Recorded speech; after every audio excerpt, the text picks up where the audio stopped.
नमस्कार, मी माधव सावरगावे सातारा जिल्ह्यात तुमचं स्वागत करतोय। आपल्यासोबत साताराकर आहेत, त्यासोबतच सातारा जिल्ह्यातील नागरिक मतदार आहेत।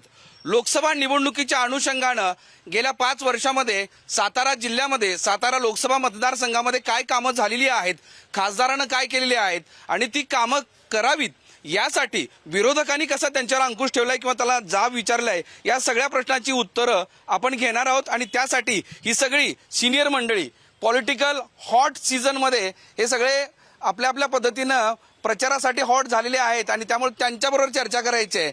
तर मग आपण सुरुवात करूयात साताराकरांसोबत, कारण त्यांना विचारायचंय की बाबा गेल्या 5 वर्षांमध्ये नेमकं इथं काय बदल झालेत, इथं काय घडलंय का। ज्या लोकांनी मतदान केलं होतं की सातारा या शहरामध्ये जिल्ह्यामध्ये काहीतरी बदल व्हावेत, सोबतच इथल्या तरुणांना रोजगार मिळावा, इथली इंडस्ट्री वाढावी, इथले रस्ते चांगले व्हावेत, इथं पाणी स्वच्छ मिळावं, इथल्या शेतकऱ्यांना बरेच काही मदत मिळावी वगैरे वगैरे, हे अनेक पायाभूत प्रश्न आहेत। त्या प्रश्नाभोवतीच महाराष्ट्रातल्या बहुतांश जिल्ह्यामध्ये राजकारण फिरतं आणि म्हणून तिथून सुरुवात करूयात। कारण श्रीनिवास पाटील हे गेल्या 5 वर्षांपासून या जिल्ह्याचे खासदार राहिलेले आहेत। आता राष्ट्रवादी काँग्रेसचे प्रवक्ते किंवा नेते आपल्याकडे उपलब्ध झाले नाहीत, कारण त्यांचा काहीतरी कार्यक्रम होता असं सांगितलं होतं, त्यामुळे काँग्रेसचे नेते आहेत। आता तुमच्या खांद्यावर ही जबाबदारी आहे की 5 वर्षामध्ये तुमच्या खासदारांनी काय नेमकं सातारा जिल्ह्यामध्ये कामं केलीत जी लोकांच्या समोर आता तुम्ही सांगणार आहात। सातारा महाविकास आघाडीचे खासदार श्रीनिवास पाटील यांनी पोटनिवडणुकीमध्ये जे विद्यमान राष्ट्रवादीतून निवडून खासदार आले होते त्यांनी भाजपच्या तिकिटावर उभे राहिले, त्यांचा पराभव करून निवडून आले। परंतु दरम्यानच्या काळामध्ये केंद्रामध्ये सत्ता ही भाजप प्रणित आघाडी सरकार सत्ता होती, त्यामुळं श्रीनिवास पाटील यांना खासदार निधीशिवाय आणखी काही निधी आणताना किंवा डोंगरी विकास निधी आणताना त्यामार्फतच जी विकास कामं झाली त्या विकास कामातूनच हे झालं। किंवा एखादा मोठा प्रोजेक्ट आणायचं म्हटलं तर केंद्र सरकारची संमती लागते, ती संमती काय श्रीनिवास पाटलांना मिळाली नाही। परंतु त्यांनी आपल्या विकास निधीच्या माध्यमातून संपूर्ण डोंगर भागामध्ये किंवा दुष्काळी तालुक्यामध्ये जिथं जिथं धरणांची कामं असतील किंवा रस्त्यांची कामं असतील किंवा अन्य काही विकास कामं असतील त्यांना निधी त्यांच्या पद्धतीनं तो देऊन ह्या जिल्ह्यामध्ये 5 वर्षात विकास कामं करण्याची त्यांनी मोठा प्रयत्न केला। परंतु इथं केंद्र सरकारच्या ज्या काही योजना होत्या त्या जनतेपर्यंत गेल्या का हा प्रश्न अनुत्तरितच राहिला आहे। कारण मोठमोठ्या घोषणा करायच्या आणि खाली काहीच सामान्य जनतेपर्यंत द्यायचं नाही।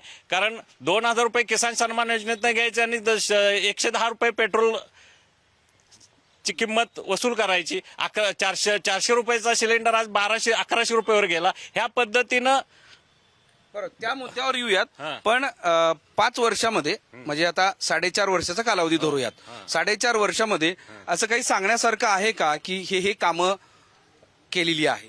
नाही, तशी सांगण्यासारखी कामं म्हणजे स्थानिक विकास निधीच्या माध्यमातूनच त्यांनी काम केले, पण मोठा प्रोजेक्ट आणण्यासाठी सत्ताधारी बरोबर असावे लागतात, त्यामुळे बरेच प्रोजेक्ट आणता आले नाहीत त्यांना। सभा क्षेत्रामध्ये विद्यमान खासदारांच्याकडून खासदार निधी आणि डोंगरी निधी याच्याशिवाय कुठलंही भरीव काम झालेलं नाही ह्याची कबुलीच त्या ठिकाणी काँग्रेसच्या आमच्या सहकार्यांनी दिलेलं आहे। आणि खरं तर मी म्हणेन की केंद्र सरकारच्या माध्यमातून या ठिकाणी सातारा जिल्ह्यामध्ये शेकडो गावांमध्ये जल जीवन मिशन अंतर्गत हर घर जलचे नल ही महत्वाकांक्षी योजना खूप मोठ्या प्रमाणात झालेली आहे। या ठिकाणी मेडिकल कॉलेज असेल, या ठिकाणी सैनिक स्कूलचं काम असेल, या ठिकाणी जी धरणं आहेत, मग झे कटापूर असेल, वसना वांगणा असेल किंवा टेंबू योजना असेल, अशी जी कामं आहेत याला केंद्राचा डायरेक्ट फंड या ठिकाणी या जिल्ह्यामध्ये खेचून आणण्यात भारतीय जनता पार्टी आणि महायुतीचे सर्व कार्यकर्ते या ठिकाणी सक्षम होते, त्या पद्धतीने त्यांनी खेचून आणले। ठीक आहे, दुर्दैवानं या ठिकाणी छत्रपतींचा पराभव काही कारणामुळं या लोकसभा मतदारसंघात झाला, परंतु भारतीय जनता पार्टीच्या वरिष्ठ नेत्यांनी छत्रपतींच्या गादीचा मान राखून छत्रपतींना परत राज्यसभेवर खासदार केलं आणि त्या खासदारकीच्या माध्यमातून छत्रपतींनी सुद्धा या ठिकाणी मोठे मोठे प्रोजेक्ट आणि मोठा निधी या ठिकाणी खेचून आणायचं काम केलेलं आहे। त्यामुळे भारतीय जनता पार्टीच्या माध्यमातून आदरणीय उदयनराजे साहेब ज्यावेळी राज्यसभेचे खासदार झाले त्यांच्या माध्यमातून आणि इथले आमचे स्थानिक लोकप्रतिनिधी मग जे महायुतीमध्ये आहेत ते राज्य शासनाच्या माध्यमातून अशा केंद्र आणि राज्य शासनाच्या माध्यमातून त्यांनी खूप मोठा निधी या ठिकाणी जिल्ह्यामध्ये खेचून आणलेला आहे. खासदारांनी तुम्ही म्हणाल की इथल्या लोकप्रतिनिधींनी हा सगळा डेव्हलपमेंट हा विकास घडवून आणलेला आहे, त्याच्यात खासदार श्रीनिवास पाटील यांचा थोडाही रोल नाही? नाही यामध्ये त्यांना आता त्यांनीच कबूल केलं ना की आमच्या खासदारांना वर सत्ता नाही त्यामुळे. पण माझ्या माहितीप्रमाणे ज्या वेळी आमचे केंद्रीय मंत्री आले त्या सगळ्या केंद्रीय मंत्र्यांच्या बैठकीला खासदार श्रीनिवास पाटील असत आणि ते आपल्या सूचना देत असत. आता नाही म्हणलं तर ठीक आहे, ते मग आम्ही सगळा विकास केला ते मान्यच करतात ना. विकासापेक्षा माणसाचा विकास होणं गरजेचं आहे, माणूस सुरक्षित असणं गरजेचं आहे आणि माणसांना इथं सन्मान जगता येणं गरजेचं आहे. विकास तर जो सरकारमध्ये येईल तो विकास करणार आहे, कारण सरकार हे विकासच करायसाठी असतं. त्यामुळे इथं बीजेपीनं सरकारमध्ये आल्यानंतर विकास केलेला आहे की विकास कोण नाकारत आहे. पण आता त्यांनी सांगितलं पेट्रोलचे दर, डिझेलचे दर, त्या पेट्रोलच्या दराच्या वर आपण चर्चा करणार आहोत. खासदार श्रीनिवास पाटील हे 5 वर्षात काय केलं त्यांनी सांगितलं होतं, तुम्हाला काही लक्षात आलंय?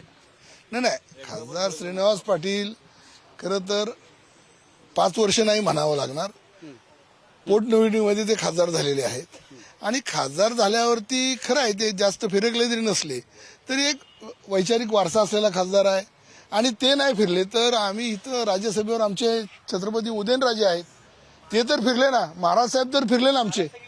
आणि त्यामुळं सरकारचा निधी इथं आला आहे आणि सरकारचा निधी आल्यामुळं तो वाटप झालेला आहे आणि इथले धरणाचे प्रश्न सुटले आहेत, पाण्याचे प्रश्न सुटलेले आहेत, असे अनेक प्रश्न आहेत त्यांनी सोडवलेले आहेत. खरं म्हणलं तर याच्याही पलीकडे जाऊन भाजप सरकारनं, मोदी सरकारने विकास केलेला आहे हे आम्ही मान्य करतो. मणिपूरमध्ये महिलांची लग्न धिंड काढून गोळ्या घातल्यात, विकास झालाय. सातारा जिल्ह्यामध्ये मेडिकल कॉलेजचं काम चालू झालेलं बंद पाडलं, विकास झालाय. इथं दिवसाढवळ्या महिलांची आबरू लुटली जाते, विकास झालाय. पण तो गुजराती भाषेत विकास गांडो થઈ गयो अशी भयावह परिस्थिती सातारा जिल्ह्यामध्ये आहे. आणि सातारा जिल्ह्याचे दोन्ही खासदार श्रीनिवास पाटील साहेब असतील किंवा श्रीमंत छत्रपती उदयनराजे भोसले असतील, खासदार दाखवून बक्षीस मिळवा अशी परिस्थिती सातारा जिल्ह्यात निर्माण झालेली आहे. सातारा जिल्ह्यामध्ये सगळ्यात मोठे धरण कोयना धरण आहे. कोयना धरणामध्ये जमिनी देताना तिथल्या स्थानिकांनी आपलं सर्वस्व गमावलं. मात्र आजही धरणग्रस्तांचं 100% पुनर्वसन झालेलं नाही, खेदाची बाब आहे.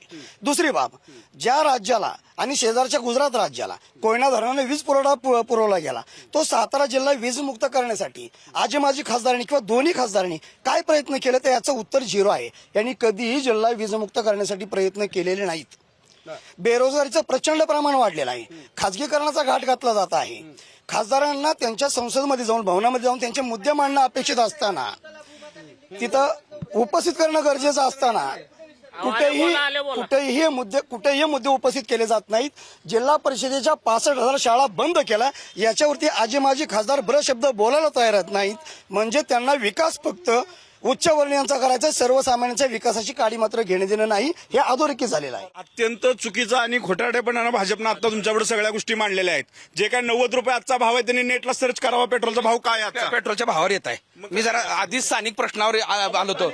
100% मेडिकल कॉलेजला कुणी अडवलं याचा चौकशी व्हावी 100% व्हावी. हा मग ह्याचंच उत्तर विद्यमान हा शो तुम्ही बोलणं हे इथले मतदार आहे का? मी सांगतो ना, इथल्या दोन्ही खासदारांनी यांचं सांगावं, दोन्ही खासदारांनी इथलं सांगावं काम थांबलं का आणि थांबल्यानंतर परत चालू का झालं काम आणि कशाची मागणी केल्यानंतर काम चालू झालं. ह्या सगळ्या गोष्टीची उत्तरं इथल्या स्थानिक पदाधिकाऱ्यांनी जे सत्तेत आहेत त्यांनी द्यावीच, निश्चित द्यावीत या सगळ्या गोष्टीची उत्तरं. चला मी विचारतो, हा कोणी काम थांबवलं? कोणी मेडिकल कॉलेजचं काम कोणीही थांबवलेलं नाही. मेडिकल कॉलेजचं काम आता सुद्धा तुम्ही जाऊन बघू शकता, अतिशय जोरात काम सुरू आहे. आज त्या ठिकाणी हॉस्टेलमध्ये राहायला मुलं गेलेले आहेत, त्यामुळे चुकीचं आहे सगळं. मेडिकल कॉलेजचं काम कुणीही थांबवलेलं नाही.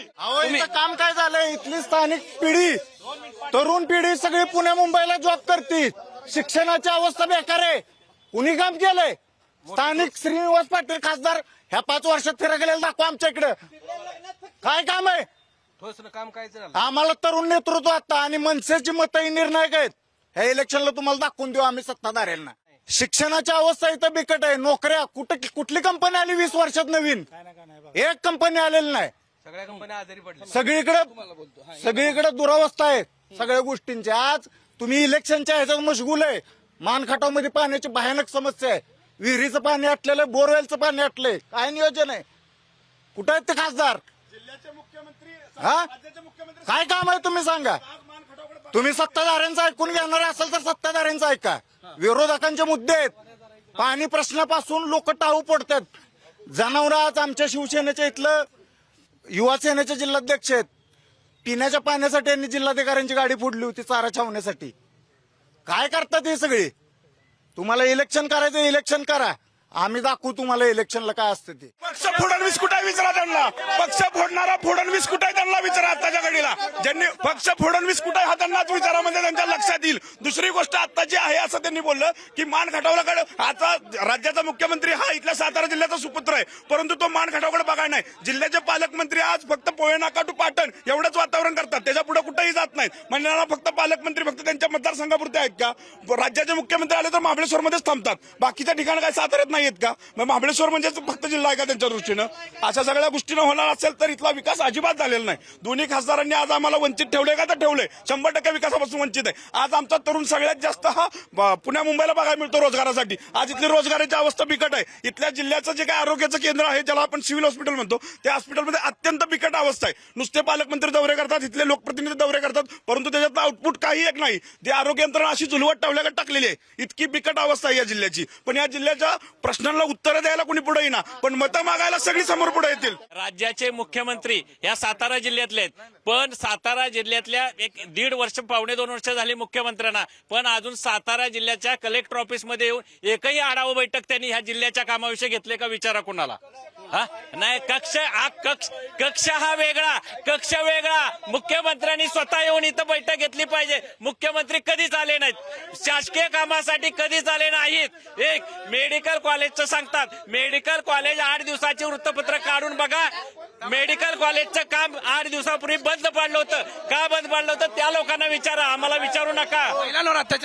महिलांवर अत्याचार वाढलेत त्याच्या कुणाचंच लक्ष नाही. पालकमंत्री येतात सातारा टू दौलतनगर सातारा टू जिल्हाधिकारी कार्यालय ह्याच्या पलीकडे त्यांचा दौरा नसतो. रोजगार उपलब्ध व्हावा वाढावा म्हणून इथली इंडस्ट्री रोजगाराच्या समस्या इथं जशा आहेत तशाच आहेत. खासदारांची जबाबदारी पण असते ना. आहे दोन्ही खासदारांची जबाबदारी. सातारा MIDC मध्ये असलेले उद्योग कुठे गेले याचा विचार या इथल्या लोकप्रतिनिधींनी करायला पाहिजे. सातारा जिल्ह्यातल्या मोठमोठ्या कंपन्या सातारा MIDCला मोठमोठ्या कंपन्या बाहेर गेल्या. इथले रोजगार तसेच आहे. इथल्या लोकांना पुण्याला ऐकायला जावं लागतं. इथल्या मुलांना रोजगाराला पुण्याला जावं लागतं. ही वस्तुस्थिती आहे. ही वस्तुस्थिती आहे. रोजगाराला पुण्याला जावं लागतं इथल्या लोकांना इथल्या तरुणांना. हा बोला उत्तर द्या. काय साताऱ्यात विकास झाला नाही असं म्हणणं आहे. आता जरा 2 मिनिटं ऐकून घ्या. साताऱ्यात विकास झाला. इथले आमदार श्रीमंत छत्रपती शिवेंद्रसिंह राजे भोसलेंनी गेल्या 2.5 वर्षात 650 कोटी रुपये या मतदारसंघात आणलेले आहेत आणि तो विकास हा भाजपमुळे झाला आहे. तो देवेंद्र फडणवीसांमुळे झालेला आहे. हे मी जबाबदारी सांगतो. विकास विकास विकास बोंबलणाऱ्यांना काही नसतं. विकास हा होत असतो आणि करत असतो. आता MIDC कुठे गेली. MIDC कुठे गेली. MIDC होत नाही. MIDCला स्थानिक आमदार विरोध करतायत. आमचे शिवेंद्रराजे भोसले MIDC साठी वाढीसाठी प्रयत्न करतात. दरवेळेस प्रॉब्लेम. हे जे म्हटले आता मुख्यमंत्री कुठे आहेत आपले हे एकनाथ शिंदे. अहो यांचे मुख्यमंत्री पृथ्वीराज चव्हाण त्या मलकापूरशिवाय कुठे फिरलेच नाहीत. त्यांना करायला माहित नाही. एक मिनिट आणि आज जे चाललंय ना त्यांचं की मी मला जर दिलं तर मी उभं राहील. अरे कुठलं पहिल्यांदा फिरकला नाही तुम्ही इथं साताऱ्यात आणि आला भाजप. ही उत्तर आहेत का. ही उत्तर आहेत. हीच उत्तर म्हणजे काय जी उत्तर इथं महिलांवर अत्याचार होत आहे. रोजगार नाहीये. तरुण इथला पुण्याकडे चाललाय. इथं पिण्याचं महिलांवर अत्याचार काय झालेत हे सांगणाऱ्यांनी पोलीस स्टेशन तपासावं. सर्वात महत्वाचं 75 वर्षामधली 65 वर्षापेक्षा जास्त काल यांचा काँग्रेसचं सरकार होतं. या काँग्रेसच्या सरकारमध्ये ह्यांनी काय केलं हा विचारायचा प्रश्न राहिला. ह्यांनी सरकारच्या काळामध्ये पक्ष मोडून खाल्ले. साहेब ह्यांनी सरकारच्या काळामध्ये लोकांना लुटलं परंतु स्वतःचे पक्ष लुटले. आज ह्यांच्या पक्षाची अवस्था अशी आहे विरोधात आहे ना आंदोलन करा, मोर्चा काढा, रस्त्यावर उतरा. ह्यांना रस्ता अडवणे एवढी 10 लोक रस्त्यावर मिळत नाहीत. साहेबांची वस्तुस्थिती आहे, ह्यांना सातारा शहरामध्ये, सातारा जिल्ह्यामध्ये रस्ता अडवायला 10 लोक मिळत नाहीत. या भाजपवाल्यांनी एवढं सांगावं की त्यांनी विकास जे म्हणतायत की नक्की विकास कुणाचा झाला, कसा झाला आणि कुठं विकास केलाय ही त्यांनी तेवढी व्यवस्थित माहिती द्यावी. काय त्याची माहिती घ्यायला आम्ही ठामपणे इथं तटस्थ उभं राहिलेलो आहे की त्यांच्याकडनं विकास काय केलाय ही त्यांनी व्यवस्थित सांगावं आणि नक्की कुणाकुणाचा विकास केलाय याची लिस्ट त्यांनी आम्हाला द्यावी. काय तर आम्ही त्यांच्या बरोबर आहे. अगदी ही बाब चुकीची आहे. भाजपवाल्यांना विनंती आहे बरं का, भाजपवाल्यांना विनंती आहे, सर्वसामान्य लोकांचा आवाज दाबण्यासाठी यांना फक्त गोंधळ करायची माहिती आहे. 75 वर्षात काय केलं, जे आतापर्यंत मोदीनं विकलं ते सगळं 75 वर्षातच घडलं. आज ह्यांची जी पोरं जिथं नोकरीला जातात पुण्या मुंबई सारख्या आयटी सारख्या ठिकाणी, ते सगळं काँग्रेसनंच उभं केलेलं आहे. मी काय काँग्रेस पक्षाचा कोणी नाहीये, परंतु काँग्रेसनं काय केलं हे मी सांगतोय. महाविकास आघाडीचा मी एक कार्यकर्ता आहे. दुसरी गोष्ट, आज शिवस्मारकाचं काम झालं, समुद्रातल्या अरबी समुद्रातल्या शिवस्मारकाचं काम झालं, उद्घाटन झालं, परंतु आज एकही वीट रचलेलं नाही. त्याचबरोबर आज आमच्या पोहे नाक्याच्या शिवतीर्थाचं काम हे गेले 5 वर्ष रखडलेलं आहे. आज आता कुठं 650 कोटी आले, पण त्यातला शिवस्मारकासाठी 1 रुपया आला नाही. याचं दुर्दैव आहे. त्यासाठी अजून आम्हाला आंदोलन करावे लागतात. हे आमचं दुर्दैव आहे आज सातारकरांचं. ह्या सगळ्या गोष्टी आहेत. संग्रहालय डेव्हलप झालेलं नाही अजून. संग्रहालय जे डेव्हलपमेंटसाठी घेतलं होतं, संग्रहालय अजून डेव्हलप झालेलं नाही, नुसतं बांधलंय, पण त्याचा कार्यक्रम अजून काय झालेला नाहीये.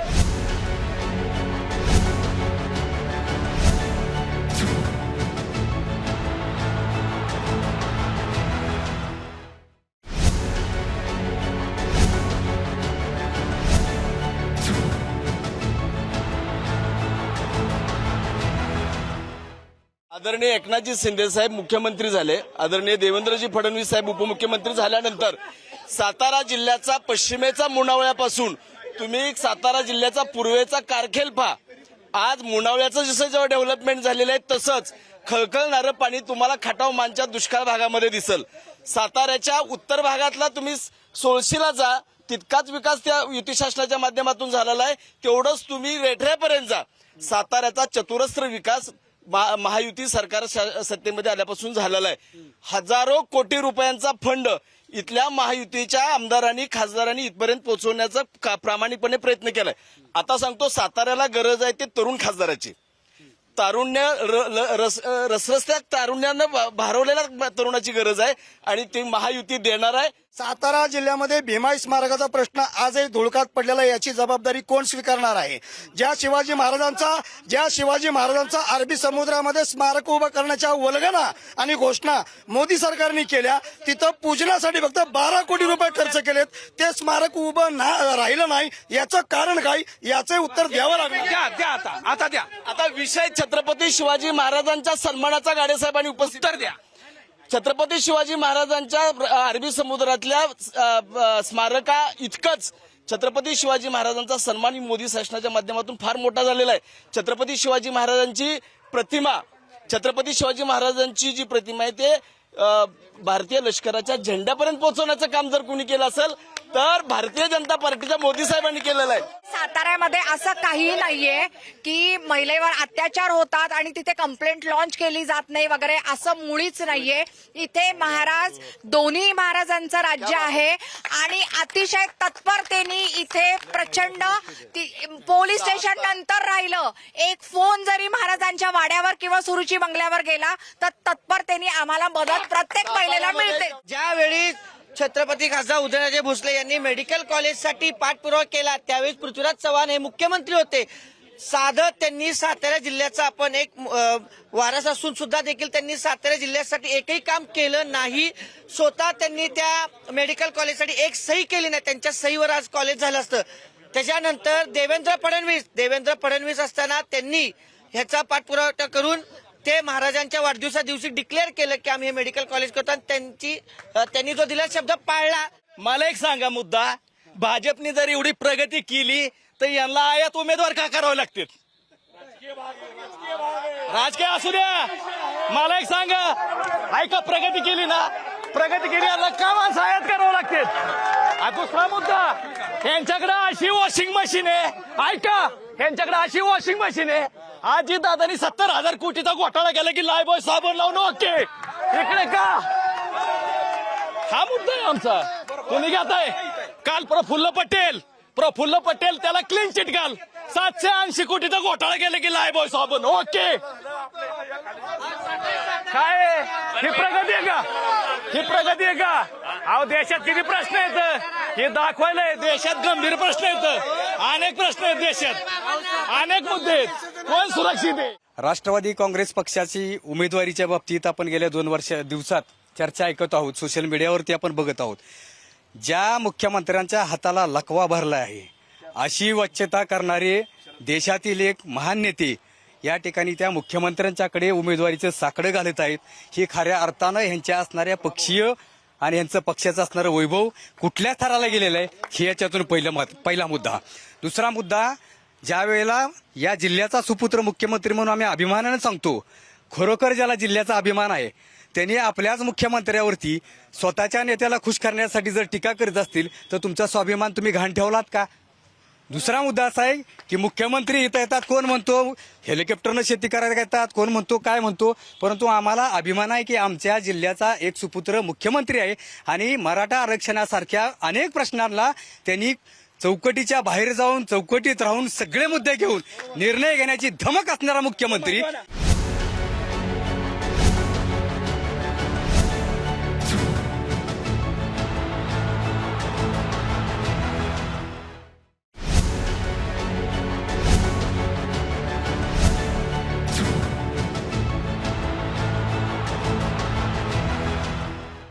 आता जे भाजपचे जिल्हाध्यक्ष होते ते पूर्वश्रमीचे काँग्रेसचेच आहेत. त्यांना माहित असेल त्यावेळी मेडिकल कॉलेज झालं का नाही ते. आता त्यांना मोदीचा खूप मोठा प्रश्न उपस्थित सुविधेचे काही प्रश्न अजूनही सिव्हिलमध्ये तुम्ही जावा, सिव्हिलमध्ये आजही प्रश्न तसेच्या तसेच आहेत. हा गोलमाल नाही, तुम्ही गोलमाल करताय, गोलमाल तुम्ही करताय, सगळे एकत्र होत आहे. मुख्यमंत्र्यांनी रोजगाराचे प्रश्न मिटवले असं अजिबात नाही. आताचे रोजगार कुठं हातला योग जातोय, पुण्याला, मुंबईला, दिल्लीला जातोय रोजगाराला. कुठले प्रश्न मिटले? आरोग्याचे प्रश्न मिटलेले सुद्धा नाही. सगळे प्रश्न गोलमाल आहेत. फक्त निधीचा आकडा मोठा दिसतोय परंतु निधी प्रत्यक्षात ग्राउंडवर आलेला नाही. उद्योग आला का? एकही नवीन उद्योग गेल्या 2.5 वर्षात आलेला नाही, गेल्या 10 वर्षात आलेला नाही. आपल्या शेतकऱ्यांच्या प्रश्नावर कुठलाही नेता बोलत नाही. आज गेले 2 महिने 3 महिने झाले ऊसाचे पैसे दिले नाहीत. भयंकर दुष्काळी परिस्थिती. आज सगळे सत्ताधारी ज्यांचे कारखाने ते सगळे सत्ताधारी असल्यामुळे ज्यांचे एकही कुठलाही शेतकऱ्यांच्यावर बोलायला तयार नाही. इथं फक्त सत्तेचा आणि सत्ता आणि सत्तेतनं पैसा हा सत्तेचा माज ह्यांना दाखवायचं चालू आहे. शेतकऱ्यांच्या प्रश्नावर कोण बोलणार? त्यांनी शेतकऱ्यांच्या प्रश्नावर बोलावं. एफआरपी किती दिवसात द्यायला यांनीच कायदे केले 14 दिवसात द्यायचे. आज 1 रुपया शेतकऱ्याला 3 महिने झाले 1 रुपया शेतकऱ्याला देत नाही. ते तुम्ही यांच्या बरोबर आहे ना? आहे, पण आम्ही त्यांच्या विरोधात बी बोलायचा आम्हाला अधिकार आहे ना. की आता लोकसभा निवडणूक झाल्यानंतर जो कोणी खासदार येईल, तुम्ही नाव नका सांगू, कोण येईल तो येईल, मतदार अजून मतदान करायचे, मतदार ठरवतील की कोण खासदार होणार आहे. पण ते खासदार निवडल्यानंतर त्यांनी प्रामुख्यानं या जिल्ह्याच्या बदलासाठी, विकासासाठी काय करावं, मी आधी भाजपकडे जातोय. एन्व्हायरमेंट अबाधित राखून अतिशय उत्तम रीतीने IT कंपन्या इथे याव्यात आणि सातारा शहराचं हवामान तसंच अबाधित राहावं आणि जो पेन्शनरांचा जिल्हा किंवा शहर म्हणून होतं ते आता पुसत आलंय या 2 महाराजांच्या मुळे. याच्या पुढे सुद्धा चांगलं का व्हावं. माझी नम्र निवेदन असेल, मला तर वाटतं मीच खासदार होणार आहे म्हणून. तरी माझी अपेक्षा आहे नवीन येणाऱ्या खासदारांना, लोकशाही प्रणाली दुसरा कुणी निवडून येऊ शकतो, नवीन येणाऱ्या खासदारानं विद्या मंदिर सक्षम करण्यासाठी आणि शाळा सुस्थितीत करण्यासाठी प्रयत्न करावा. कारण हा विद्यार्थी भविष्याचा देशाचा आधारस्तंभ आहे, त्याला प्रथम प्राधान्य द्यावं, शिक्षणाला प्राधान्य. खासदारांनी एवढा आपण शूरवीरांचा जिल्हा आहे, ह्या जिल्ह्यामध्ये केंद्रीय स्कूल नाही आता इथं. म्हणजे केंद्रीय स्कूल आणावं. चला केंद्रीय स्कूल. तरुणांच्या रोजगारावर इथला खासदार हा प्राधान्याने लक्ष घातलं पाहिजे, इथल्या पर्यटनावर बोलला पाहिजे आणि इथल्या पर्यटनासाठी जास्तीत जास्त त्यांनी प्रयत्न केले पाहिजे. नमामि गंगा सारखा नमामि कृष्णा नावाचा पूर्ण जिल्ह्यात कृष्णा नदीचा विकास व्हावा, कृष्णा नदी स्वच्छ व्हावी, त्याच्या माध्यमातून पर्यटन वाढावं, सातारा जिल्ह्यामध्ये दंत चिकित्सा विद्यालय यावं, नर्सिंग कॉलेज यावं, हे खासदारांकडून पुढच्या अपेक्षित आहे. शिवस्वराज्य सर्किट सारखा सातारा राजधानी आहे, सगळ्या राजधान्यांना जोडणारं एक शिवस्वराज्य पर्यटन सर्किट व्हावं, या दृष्टीनं प्रयत्न होईल. पुढच्या दृष्टीनं सातारा शहराचं रुपडं आणि बदलेलं जाईल. सातारकरांचे आभार मानतो, कारण मोठ्या संख्येनं सातारकर या चर्चेमध्ये सहभागी झाले होते. त्या सगळ्यांनी, वेगवेगळ्या पक्षाचे पदाधिकारी असतील की सर्वसामान्य सातारकर असतील, त्या सगळ्यांनी आपले मुद्दे ठासून इथं मांडलेले आहेत. आणि त्यांना असं वाटतं की खासदार ज्यावेळेस निवडून येतील त्यावेळेस या सगळ्या मुद्द्यांवर चर्चा करावी, कारण मागच्या 5 वर्षात जे झालं त्यापेक्षा पुढे जायचं आहे. दोघांकडून दावे झाले की सातारा जिल्ह्याचा विकास कसा झालेला आहे आणि सातारा जिल्हा कसा बदलला आहे. त्यामुळे आता या अपेक्षेसह, मतदारांच्या या अपेक्षेसह आपण इथंच थांबूयात. पुन्हा दुसऱ्या जिल्ह्यामध्ये अशाच पद्धतीनं लोकसभा निवडणुकीचा आढावा घेऊयात. तुम्ही पाहत राहा साम टीव्ही, आवाज महाराष्ट्राचा.